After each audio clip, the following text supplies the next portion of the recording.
Salut mes Nakamas, c'est Doc, j'espère que vous allez bien, bienvenue pour une nouvelle vidéo et aujourd'hui on reprend un vieux concept que j'avais mis un petit peu de côté pendant pas mal de temps. C'est tout simplement que je réponds à vos commentaires que vous avez laissés sur une vidéo et là on va reprendre la vidéo que vous avez beaucoup appréciée, c'est One Piece c'est nul mais ne vous inquiétez pas, on va en parler juste après.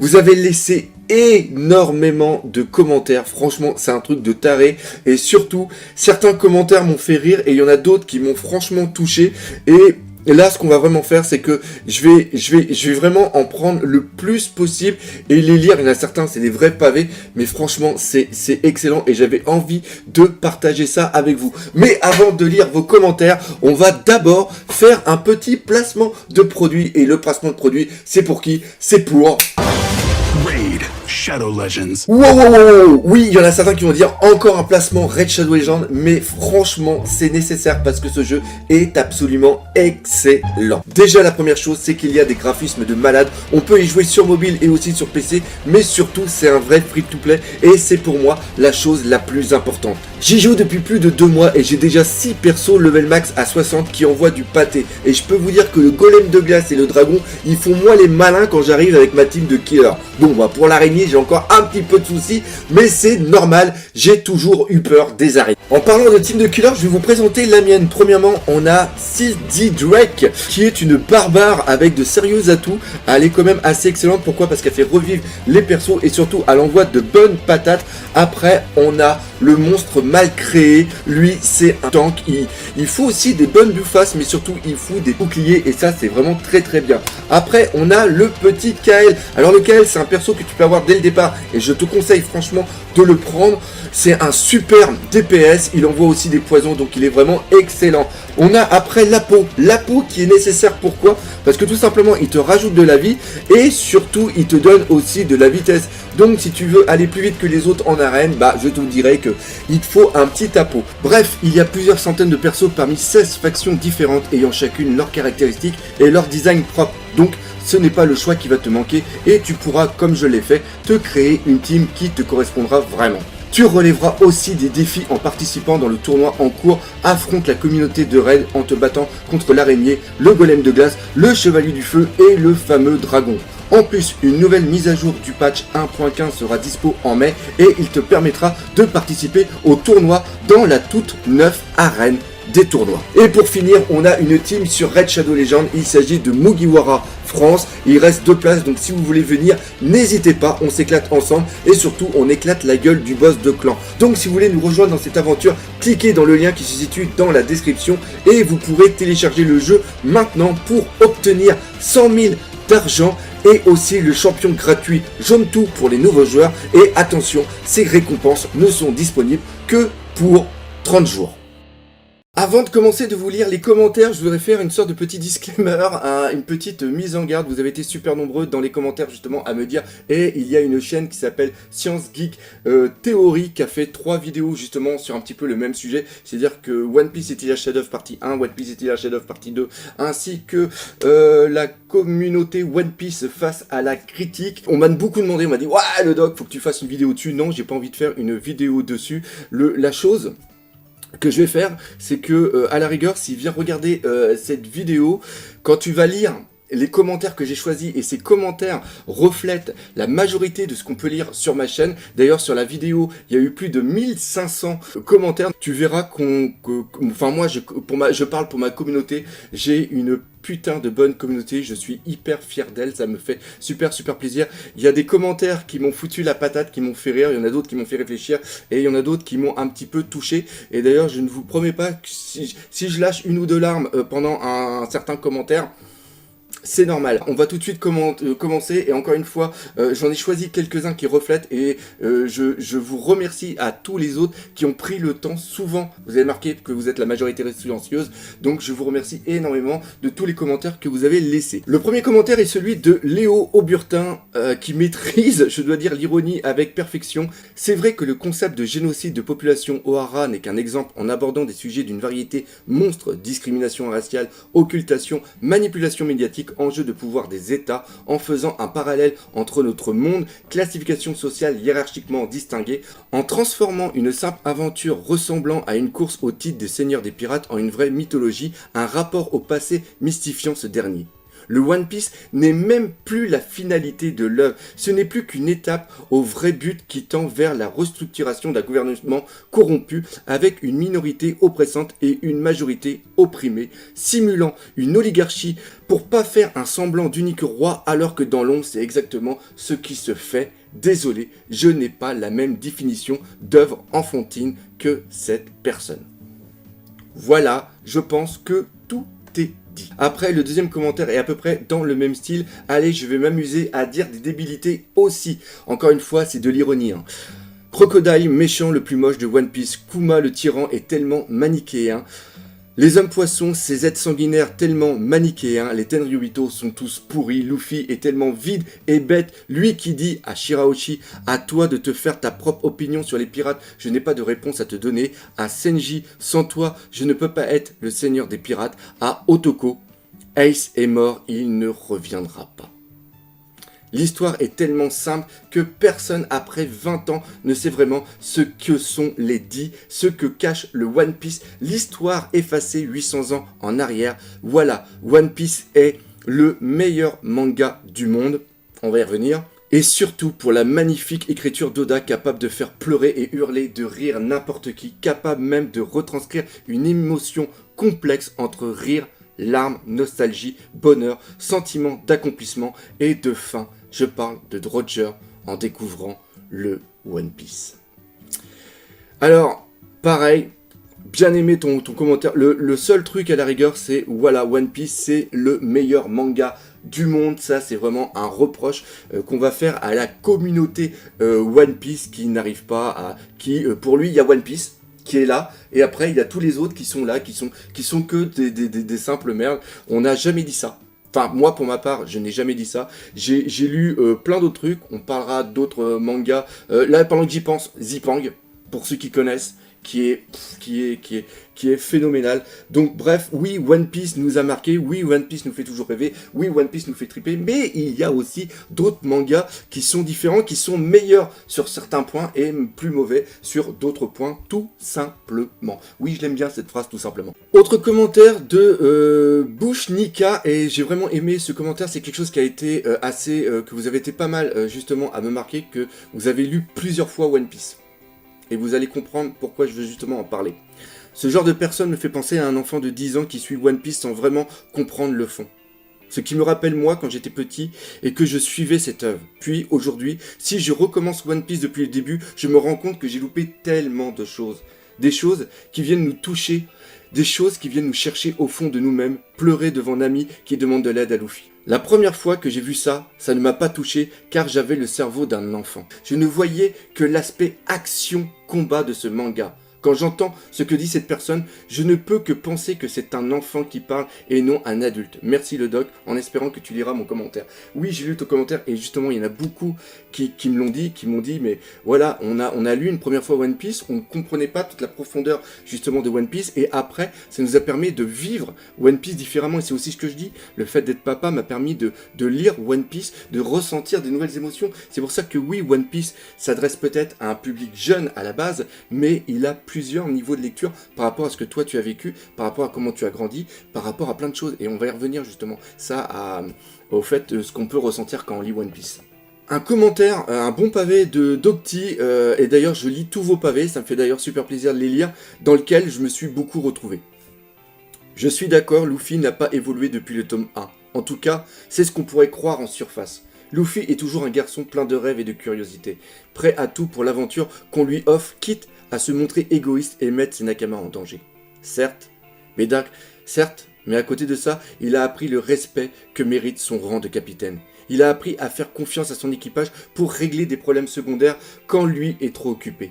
Il a appris que ses actes ont des conséquences, et la liste est encore si longue.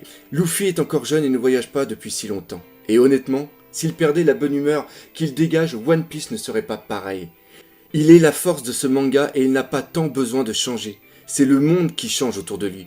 Et il est même capable de rallier à lui les plus grandes puissances de ce monde, voire ses anciens ennemis. Et de là à dire que One Piece est si manichéen et que seuls les gentils sont beaux, les méchants sont moches, déjà entre les amiraux, Luffy, Katakuri, Doflamingo, Kaido, ça se pose là. Mais rien que dans l'équipage, on a Franky. Et après l'ellipse, c'est pas vraiment un compliment. Sans parler des samouraïs de Wano, des membres de son alliance, One Piece nous offre toute une palette de personnages avec des valeurs et un passif qui les fait agir de telle ou telle manière. Des méchants comme Doflamingo ont montré que rien n'est jamais tout noir ou tout blanc. Et je rappelle qu'on suit des pirates et que tous ne sont pas mis en valeur. En vrai, Luffy fait parfois plus de dégâts là où il passe. Il ne peut protéger tout le monde ni être partout à la fois. En ce qui concerne la fin de One Piece, mon scénario parfait consiste en la mort de Luffy à la fin de son aventure lors du dernier combat qu'il aura livré. Il battra son ennemi, mais la puissance qu'il aura dû mettre dans ses attaques le videra de toute son énergie et son corps ne le supportera pas. On aura alors le droit à une séance d'adieu avec tous les Mugiwara et Luffy deviendra le roi des pirates post-mortem. Il deviendra une légende qui aura changé le monde en profondeur, ce que n'était pas parvenu à faire Roger. Fin. J'y crois profondément et j'y croirai tant qu'on n'aura pas eu la fin. J'ai pas mal d'arguments à donner, mais c'est pas le sujet et je trouverais ça beau avec un thème de transmission porté à son maximum. Déjà que je crois pas qu'il rendra un jour son chapeau à Shanks parce que celui-ci va bien finir par mourir. On est encore loin de la fin, même si Oda ne veut pas nous le laisser croire. Donc, tout est encore possible. Qui pensait il y a 10 ans que Ace mourrait à Marineford, plus encore après avoir été libéré? Comme Luffy, ça restera mon traumatisme et une énorme frustration de le voir se faire transpercer la poitrine par Akainu à la fin d'un tome. Et à l'époque, il fallait attendre 3 mois pour avoir la suite. Alors avec Wano qui s'annonce plus dévastateur encore, j'avoue pas être contre la mort d'un Mugiwara, les rêves de Zoro, de Usopp sont assez flous pour que ça se passe en vrai. Mais bref, en désaccord profond avec la majorité du commentaire de cette personne qui révèle pour moi d'une grande incompréhension de l'œuvre, surtout à ce niveau-là de l'histoire, au moins Wall Cake. Merci pour cette vidéo, je ne serai pas contre une autre dans le même style. Encore une fois, j'ai la même vision que toi sur la fin de One Piece, c'est-à-dire la mort de Luffy. Je ne sais pas s'il y aura la mort d'autres Nakama, parce qu'encore une fois, si un Nakama mort, ça voudrait dire une erreur de Luffy. Luffy, il a laissé mourir Ace involontairement et il s'est promis que plus aucune personne à qui il tient ne mourra. Donc je pense pas qu'il y ait la mort d'un Mugiwara, mais franchement, ton commentaire, bah voilà, fait partie de l'un de ceux qui m'ont vraiment touché. Après, sur les prochains commentaires, on va vraiment toucher quelque chose pour moi qui est peut-être l'un des défauts, non pas de One Piece en tant que tel, mais un défaut de la communauté, et j'ai eu ce défaut-là à un moment, et je vais expliquer pourquoi j'ai réussi à un moment à changer un petit peu ma vision d'esprit. Alors c'est Lenny Cleva, et d'ailleurs il y a une autre personne qui va répondre qui est Daryl Broa, et il y a une autre personne après que je vais prendre qui a fait aussi un commentaire du même style. Je suis assez d'accord avec le type sur le fait que Oda génie, c'est pas vraiment le terme, c'est pas non plus Einstein. Mais je pense qu'Oda c'est surtout un monstre de culture et du coup tout son travail vient de ses recherches historiques. Moi, je dois dire que je lui trouve un côté génial dans l'utilisation de ses connaissances, mais la construction de son manga, c'est surtout un travail monstrueux. Ça doit être très difficile de construire un manga avec autant de références historiques et contemporaines. Mais pour moi, le terme de génie a un côté piège, car c'est avant tout un taf extraordinaire l'œuvre d'Oda, dans le sens où Oda n'a rien inventé ni découvert. Attention, loin de moi l'idée de réduire son talent. Merci pour cette vidéo, je ne connaissais pas ta chaîne, je vais aller satisfaire ma curiosité en regardant tes vidéos. Et ben j'espère que le reste des vidéos t'ont vraiment plu. À ça, quelqu'un a répondu. C'est le seul point de la critique que j'ai trouvé un peu sensé, la déification trop présente d'Oda par ses lecteurs. Certes, il est doué dans ce qu'il fait, mais faut pas oublier qu'il bosse non-stop et dort 4 heures par nuit. Après, on a le commentaire de Monkey D. Erwan. Bien sûr, je suis totalement d'accord avec toi, il a pratiquement tout faux, mais c'est son avis, mais bon. Après, je suis d'accord avec lui sur un point, l'omniprésence de Oda du nom. Les fans parlent H24 et crient au génie, même pour des choses osef. Il parle comme si c'était le seul mangaka qui est un génie et que personne ne peut s'asseoir à sa table. Je trouve que ça dévalorise les autres mangaka dans son ensemble. Et c'est vrai. Et c'est vrai. Et j'avoue, au tout début que j'ai fait les vidéos et tout, que je me suis vraiment plongé dans le travail d'Ichiro Oda, que à un moment, bah, j'étais un vrai fanboy. Beaucoup trop.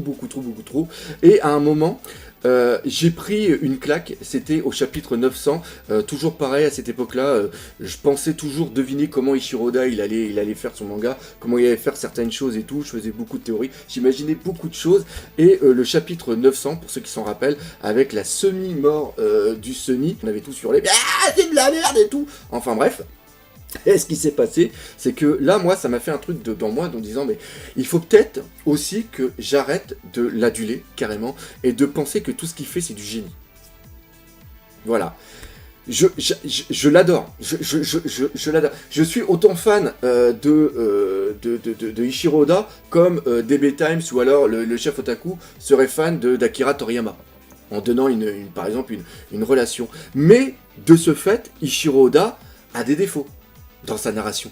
Oui, il y a des trucs qui sont un génie. Pareil, je suis de ceux qui pensent qu'il a prévu un alpha et un oméga, mais tout ce qu'il y a au milieu, c'est quelque chose qui change, qui fait sans cesse évoluer. Il a des cahiers dans lesquels il écrit des trucs, et après qui se sert pas, etc., etc. Et oui, je l'avoue, et je le regarde, je le vois beaucoup autour de moi, et on m'avait fait le reproche à un moment, en me disant, mais fais gaffe, t'es un putain de youtubeur et ta manière de penser peut se rejaillir sur d'autres personnes. Après, moi je parle pour ma communauté, j'ai une communauté, et encore une fois, je le vois dans les commentaires et je le vois en convention, qui est très très très mature et qui sait penser par elle-même. Et justement, en parlant de réfléchir, voici 2 commentaires, les mecs se sont répondus entre eux, et franchement, c'est excellent. Et il y a eu pas mal de commentaires comme ça, donc j'ai pris ces 2-là, mais il y en a eu quand même pas mal, donc encore une fois, merci à vous tous. Et c'est toujours sur le thème manichéen qu'il y a eu des... C'est vraiment le thème manichéen et le thème de Eiichiro Oda est vraiment un dieu. C'est vraiment là où, à la rigueur, il y a eu une sorte de remise en question. Pour revenir au manichéisme, je suis partiellement d'accord. En effet, c'est vrai que les différentes instances, que ce soit pirates ou marines, peuvent être perçues comme méchantes ou gentilles selon les personnages. Il suffit de voir les différentes perception de la justice chez les amiraux. En revanche, tu ne verras jamais les Mugiwara, malgré leurs vices, s'adonner à des atrocités comme Big Mom et Kaido. On peut voir que de ce point de vue, le gouvernement mondial ou l'antagoniste est perçu comme le méchant. On peut comprendre la nuance de Doffy, Big Mom, Orochi, Arlong, mais c'est difficile de totalement d'éprouver une totale empathie lorsqu'on observe à quel point ils sont extrêmes, radicaux et despotistes. De plus, on remarque que les Yonko ayant aidé Luffy à un moment dans son parcours, Barbe Blanche, Shanks et indirectement Roger pour Rayleigh sont ceux qui apparaissent comme les plus vertueux. Et oui, en effet, on n'a pas vu de défaut au personnage de Barbe Blanche. Et ça, j'avais pas encore réfléchi dessus. Et ce commentaire, franchement, je l'ai trouvé vraiment excellent. Cependant, pour moi, pour vraiment pousser ce non-manichéisme à son paroxysme, il faut à un moment un Mugi accomplisse quelque chose de néfaste, nuancé moralement. Comme on peut le voir dans Hunter x Hunter, SNK, Code Casque, Fat Zero, Legend of the Galaxy Heroes. Les différents camps des autres mangas animes que j'ai cités, ils sont nettement plus gris, nuancés, vraisemblables à une psyché humaine. Par exemple, on ne verra jamais Luffy s'attaquer à un innocent, Komuji, comme Gon, ou attaquer une ville, bah tiens, justement, on y est, comme Eren détruisant des innocents. Vous comprenez ce que je veux dire. Donc, oui, voilà. Donc, que dire de plus? Je ne sais pas. Ce qu'on va dire de plus, c'est ça. Maes Tatianos. Je suis d'accord, même si j'ai un avis plus tranché sur le manichéisme de l'œuvre. Je suis d'accord quand tu parles de Hunter x Hunter. On peut aussi mettre Full Metal Alchemist dans le lot. Fais gaffe, tu vas tomber sur des fanboys de l'œuvre qui vont te sortir les mêmes arguments qui n'en sont pas, puisque c'est du sophisme, c'est toujours le même procédé. Tu n'as pas lu le manga. Alors tu leur dis que tu as tous les tomes chez toi, tu n'as pas compris l'œuvre. Alors que c'est très simple à comprendre. Tu n'as pas juste la même perception fantasmée du manga. Et là on arrive encore dans le même truc de tout ce que fait Oda, c'est génial. On y reviendra dans une autre vidéo ça. Tu leur dis que tu as 2 yeux, un cerveau et un QI amplement suffisant pour comprendre un shonen, alors que certains d'entre eux font encore pipi au lit et galèrent à faire une étude de document pour un texte de 10 lignes. Enfin, Ça finit par tuer un anti-One Piece et un rage quit. C'est triste, mais je suis One Piece depuis 12 ans. Je me régale à regarder des vidéos théories et j'ai des figurines chez moi, le joli Roger de Barbe Blanche. Mais ça ne m'empêche pas d'avoir un avis critique sur One Piece et de ne pas être dans le déni. Résultat, je tombe toujours sur des Kevin 10 ans qui pensent m'apprendre comment lire une BD. J'ai parfois honte de faire partie de la communauté One Piece. Tu peux avoir honte, mais toute la communauté n'est pas comme ça. Et c'est ce que j'ai voulu prouver avec la vidéo que j'ai faite justement sur le tweet. J'ai pas voulu m'énerver, j'ai pas voulu gueuler, j'ai voulu prendre seulement les éléments et dire ce que j'en pensais, moi, point par point, comme une conversation normale. En aucun cas, le but était de le détruire. Et d'ailleurs, il y en a certains qui se sont étonnés que je me suis pas plus énervé, comme je l'aurais fait à une époque. À une époque, j'étais franchement un putain de fanboy débile. Je l'avoue. Ouais, il y a quand même une grande partie de ces lecteurs qui sont des enfants et qui se sentent insultés dès qu'on touche au sacro-saint Oda. Le gars a raison sur certains points, manichéisme, schéma répétitif. À aucun moment il dit que c'est mauvais. Il dit même que l'histoire de One Piece est bonne et qu'Oda fait des efforts pour faire plaisir à sa cible principale et il a raison. Même si les lecteurs de One Piece vieillissent, l'œuvre reste identique, pré- et post-ellipse et s'adresse fatalement à des adolescents. Là par contre, je ne suis pas totalement d'accord avec toi. Ce qui n'empêche pas d'apprécier à 20, 30, 40 ans. À la limite. Le seul argument con et ridicule est le fameux pretty shaming. On a encore parasité pour la noble langue, alors que certains persos disgracieux, on en trouve autant du côté des bons que des mauvais personnages. Par contre, les fanboys abusent. Je ne vois pas en quoi le post-ellip est plus sombre et mature par exemple. Les Mugiwara ont eu un power-up de puissance mais quasi aucune évolution psychologique. Même Kobe et Hermep ont beaucoup plus évolué. En somme, si on ne turlute pas l'auteur H24 pour certains, c'est être un hater qui n'a rien compris à One Piece cocasse. Donc ouais. J'approuve ce que tu veux dire et j'irai même encore plus loin. T'as raison sur une très grande partie de ça et encore une fois, c'est vraiment quelque chose qui est vraiment ressorti des commentaires, c'est qu'on n'appartient pas tous à la même fanboys. On apprécie One Piece de différentes manières et pour certains, on accepte totalement la critique. On va arriver sur un autre commentaire qui est de Lana qui m'a énormément touché. Je vais essayer de le lire correctement sans faire trop de fautes.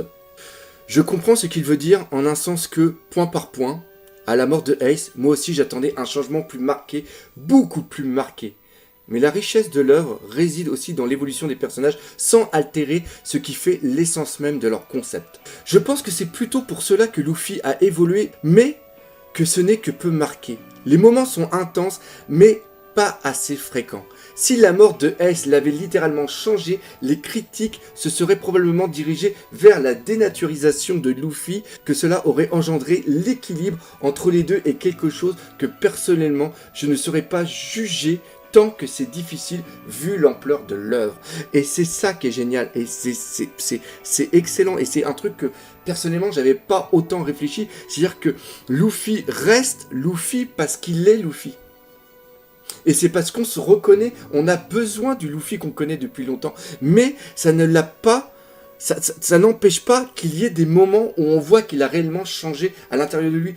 Pour le côté moche, beau, méchant, gentil, je suis mitigé, car en dehors de NR, comme le dit le doc, beaucoup de personnages méchants le sont à un moment du manga, mais shonen oblige, tente à avoir une image qui se tempère. Au début, on nous branche une image de la marine qui n'est pas jolie par exemple. Smoker n'est pas présenté comme un gentil avant d'avoir réellement atteint la fin d'Alabasta lorsqu'il se rebelle et insiste sur le « qui a vaincu Crocodile ». Ina pareil, Akainu pareil, et pourtant, ce sont de très beaux personnages esthétiquement comme en termes de background. En termes de méchante, restant méchante, je citerai Khalifa du CP9, qui est quand même une jolie femme à l'échelle esthétique aussi. Et Big Mom ou Doflamingo sont des personnages magnifiques en termes de fond. Sur le côté manichéen, je comprends ce qu'il dit aussi, je suis d'accord avec lui dans une certaine mesure, mais bordel, dans quel shonen ne peut-on pas dire que c'est manichéen sérieusement ? Restons souples et relativisons ce terme, car on peut allumer tous les shonen gratuitement là-dessus sinon. Sur le point du Gear Segundo, je suis 8000% d'accord avec lui. Avec la nuance que pouvoir palliatif au risque ou pas, Ça aurait peut-être mérité quelques scènes pour mettre ça plus en valeur. On n'a jamais vu peser réellement une quelconque menace sur Luffy sur ce sujet. Et la façon de combattre ce risque et de le surpasser n'a selon moi pas été mis en valeur alors que ça, pour le coup, ça le méritait carrément. C'est un élément clé qui aurait pu donner des tomes terriblement cool. Dans Bleach, et la très bonne analyse, très bon parallèle, on a des plans dédiés à la compréhension du Bankai ou du Zanpakuto par exemple. Et la compréhension de ce pouvoir et surpasser la contrainte du Gear Segundo, ça aurait été top je pense. Vraiment, de la bonne matière est totalement absent. Quant à la parano sur Oda l'Omniscient, et là ce qu'elle va dire c'est vraiment excellent. Oui et non. Je pratique le jeu de rôle et j'ai plusieurs fois fait la démonstration qu'altérer l'histoire en live en fonction de ce que font les personnages en prétextant que tout était écrit, c'est au final très facile. Et je reviens à ce que j'ai dit. Alpha, Omega, Ichiro Oda le sait. Et il sait les différentes trames et il évolue tout le temps. Car on a toutes les cartes en main. Le faire en restant cohérent, ça relève un peu plus d'efforts. Mais, encore une fois, c'est tout à fait possible. Oda pourrait, comme il l'a lui-même dit, je crois, pas sûr, mais je crois, et je crois que je l'ai lu aussi, dans une interview, changer la fin si un fan émettait une théorie qui tapait juste. Ça, c'est de l'ordre de l'avis personnel. Là où Grissom fait une erreur, c'est qu'on ne demande pas aux gens de penser ou de ne pas penser quelque chose. J'ai le droit, comme n'importe qui, de penser qu'Oda est un dieu vivant qui a tout écrit dès le départ et ne change rien ou pas. C'est un fantasme pour certains, une vaste fumisterie pour d'autres. Mais tant que l'auteur lui-même ne fera pas une déclaration définitive dessus, qui sommes-nous pour empêcher autrui de penser qu'il est ou pas omniscient dans son manga? La liberté de penser tout simplement. Désolé du pavé, je poste rarement. Communauté silencieuse, ça m'a fait super plaisir justement Lina que tu fasses ce commentaire, mais il y avait tellement de matière à se lâcher que j'ai craqué.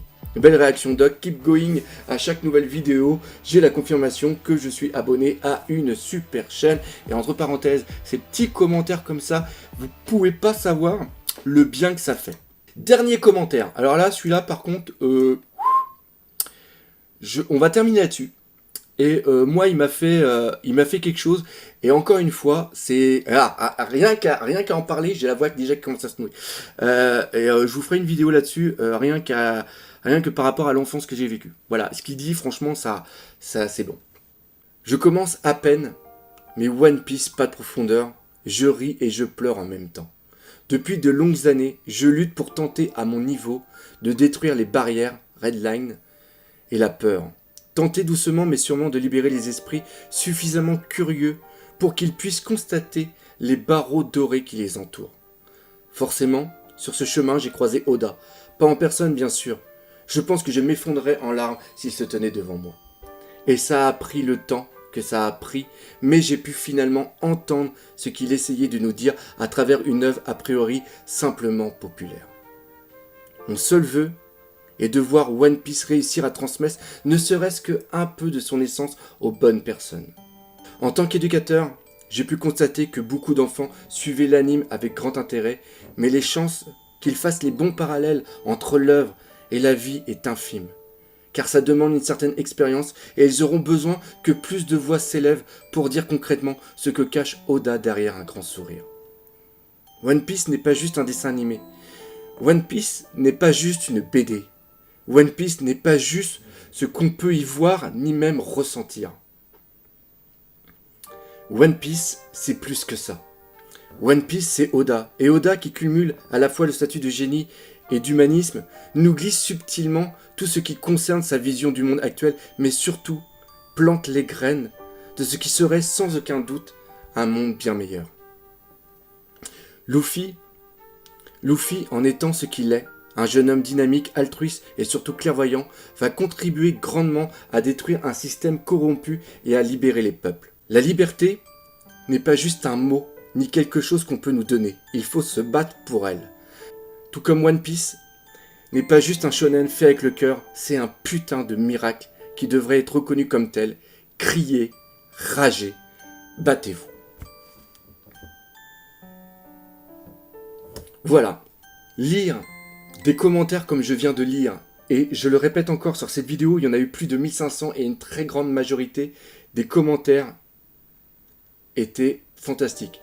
C'est pour moi la plus belle récompense qu'il puisse y avoir dans le métier que je fais.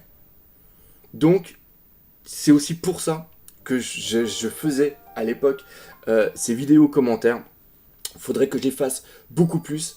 Encore une fois, merci d'avoir d'avoir regardé cette vidéo jusqu'au bout. Merci aussi d'accepter que je fasse des placements de produits. Si la vidéo vous a plu, n'hésitez pas à la partager, par exemple de vous laisser des commentaires. Mais surtout, n'oublie pas le principal. One Piece, et vous l'avez montré, c'est la vie. Allez, salut mes Nekama.